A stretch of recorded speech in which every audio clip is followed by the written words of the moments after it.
बिस्मिल्लाहिर्रहमानिर्रहीम। The blank page official में आपको खुशामदीद कहते हैं। अगर आप नए हैं इस चैनल पर तो सब्सक्राइब ज़रूर करिएगा और बेल आइकन को प्रेस करना ना भूलिएगा। मित्रों, दुनिया में फाशिस्ट हुकूमतें जहां भी आती हैं ना, उनकी पहली कोशिश ये होती है कि जुडिशल सिस्टम को पैरालाइज किया जाए, उसको कंट्रोल किया जाए, उसको हाईजैक किया जाए। पहला उनका हमला हमेशा से जुडिशरी के ऊपर होता है फाशिस्टों का, और दूसरा हमला वो मीडिया के ऊपर कर रहे होते हैं। कुछ यही सीन इजराइल के अंदर भी होते रहे। 1948 से लेकर इजराइल के अंदर सेक्युलर और हार्डलाइनर्स के दरमियान झगड़ा जारी रहा। वहां पर कभी सेक्युलर्स गालिब आ जाते तो कभी हार्डलाइनर ज़ायनिस्ट गालिब आ जाते।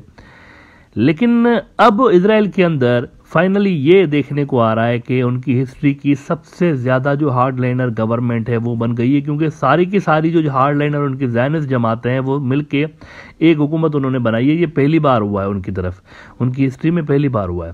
और इन्होंने फिर आते ही पहला हमला जो इन्होंने किया है वो किया जुडिशरी के ऊपर। और हमला उन्होंने ये किया कि उन्होंने कानून को अमेंड किया है कि एक सिंपल मेजॉरिटी अगर हो पार्लियामेंट के अंदर, तो सिंपल मेजॉरिटी के जरिए कोई सा भी कानून पास करके जो जुडिशरी है ना, टॉप की जुडिशरी जैसे सुप्रीम कोर्ट है, उनके डिसीजन को ओवरटर्न किया जा सकता है। यानी कि अगर किसी कातिल को जुडिशरी ने सजा दी है, इसको फांसी दे दो, तो एक सिंपल मेजॉरिटी से एक कानून पास करके उसको छुड़वाया भी जा सकता है। या फिर अगर एक बंदा करप्ट है और सर्टिफाइड करप्ट है, कोर्ट के अंदर साबित हो गया कि ये करप्ट है, तो उसको अगर जुडिशरी कहती है कि इसको निकाल दो और इसको पब्लिक ऑफिस होल्ड करने का कोई हक नहीं है, अगर फलां महकमे का वजीर है, मिनिस्टर है, तो उसको निकाल दो वहां से, तो एक सिंपल पार्लियामेंट के अंदर कैंसेट जिसको वो कहते हैं, उसके अंदर एक रेजोल्यूशन पास करनी है सिंपल मेजॉरिटी की, और दोबारा वो बंदा बहाल हो सकता है। ये नेतन्याहू और इसके जो हार्डलाइनर इत्तेहादी हैं उनके जुडिशल रिफॉर्म्स हैं।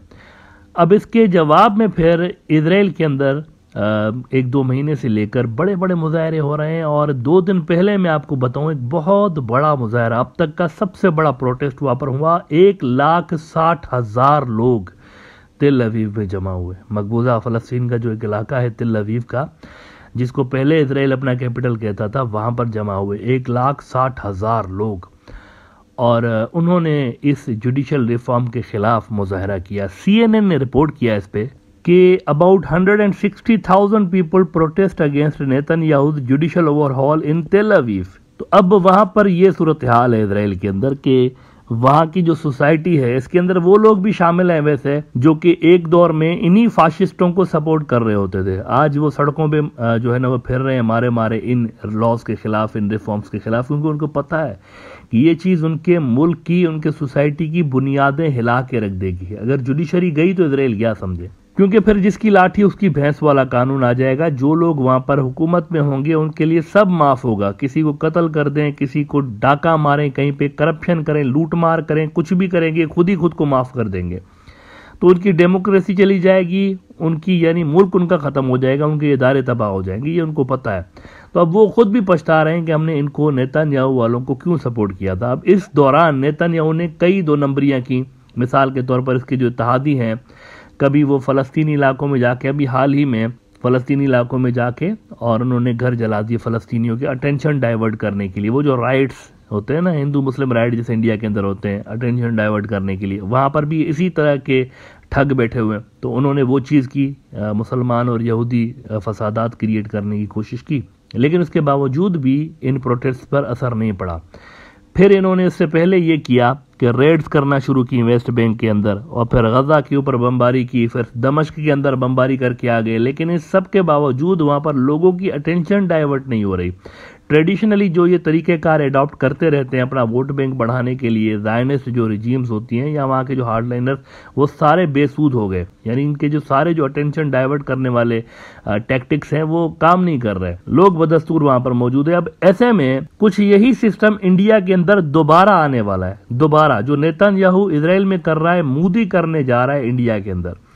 आप में से बहुत कम लोग ये जानते होंगे कि नेतन्याहू को इस तरह की जो पट्टी है ना, वो मोदी साहब ने ही पढ़ाई हुई है। यानी ये जो कुछ नेतन्याहू वहां पर आज कर रहा है, 2014 से लेकर मोदी साहब पहले ही करने की कोशिश कर चुके हैं, नाकाम गए थे। नाकाम गए थे। इंडिया की जुडिशरी में दमखम था, वो इनके अगेंस्ट स्टैंड उन्होंने लिया था 2014 के अंदर। मैं जरा आपको, लोगों की असल में याददाश्त कमजोर होती है, थोड़ा सा आपको रिकैप कराता हूं कि हुआ क्या था जब ये नए नए आए थे 2014 में। बिल्कुल वही चीज इन्होंने की थी जो कि नेतन्याहू आज कर रहा है। इन्होंने वही चीज करने की कोशिश की थी। इंडिया की सुप्रीम कोर्ट पे इन्होंने पहला हमला किया था फाशिस्टों ने। मैं जरा आपको 2015 का राइटर्स दिखाना चाहूंगा, और ये 16 अक्टूबर 2015 का है। वैसे ये जो इन्होंने प्रोसेस शुरू किया था मोदी साहब ने 2014 में ही कर दिया था जब ये इलेक्ट होके आए थे, लेकिन जो जुडिशरी है उन्होंने फिर स्टैंड लिया था, तो ये 2015 तक मामला खींचता हुआ चला गया था।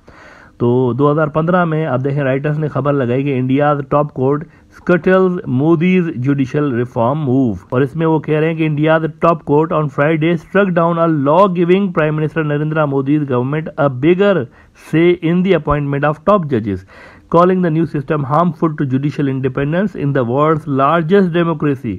और आगे इसी में राइटर्स वाले जो है वो डिटेल्स बता रहे हैं कि new system introduced by Modi's government last year, यानी 2014 में इंट्रोड्यूस किया गया, included the federal law minister on a panel that appoints senior judges. The old system had vested those powers in a group of India's top judges. The court said, उस वक्त की Indian judiciary कह रही है, the court said the panel will obstruct judicial independence that is the backbone of the constitution. यानी कि इन्होंने आते ही पहला जो हमला किया था फाशिस्टों ने, वो इंडिया के जुडिशियल सिस्टम पे किया था, लेकिन जुडिशरी खड़ी हो गई इंडिया की, इनके सामने खड़ी होगी, उन्होंने रेजिस्ट किया था प्रॉपरली।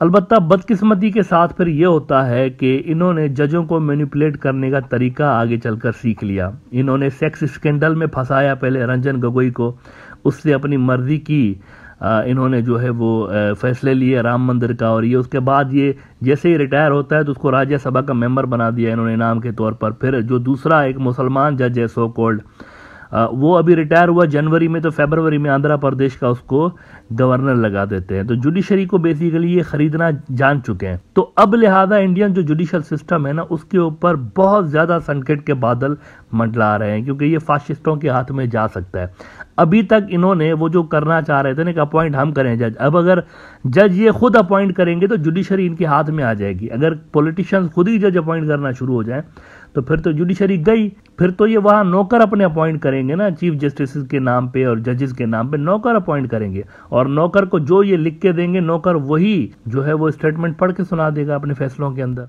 अलबत्ता इस वक्त भी इंडियन जुडिशरी के अंदर कुछ फोर्सेज ऐसी हैं जो कि न्यूट्रल हैं और जो कि इस सिस्टम को बचाना चाहते हैं, जुडिशियल सिस्टम को, और बीजेपी और मोदी साहब की जंग है इस वक्त उनके साथ। यानी इन्होंने इंडिविजुअल जजेस तो परचेज कर लिए, लेकिन सारे के सारे तो बिकाऊ माल नहीं है ना, तो जो बिकाऊ माल नहीं है वो खड़े हुए हैं अभी तक, और उनके खिलाफ फिर दोबारा बीजेपी और आरएसएस जो है वो वही कानून लेकर आ रहे हैं, 2014 वाला कानून सेम दोबारा से ये लेकर आ रहे हैं, और फिर से कुछ फोर्सेज इंडिया की जुडिशरी के अंदर खड़ी हो गई हैं।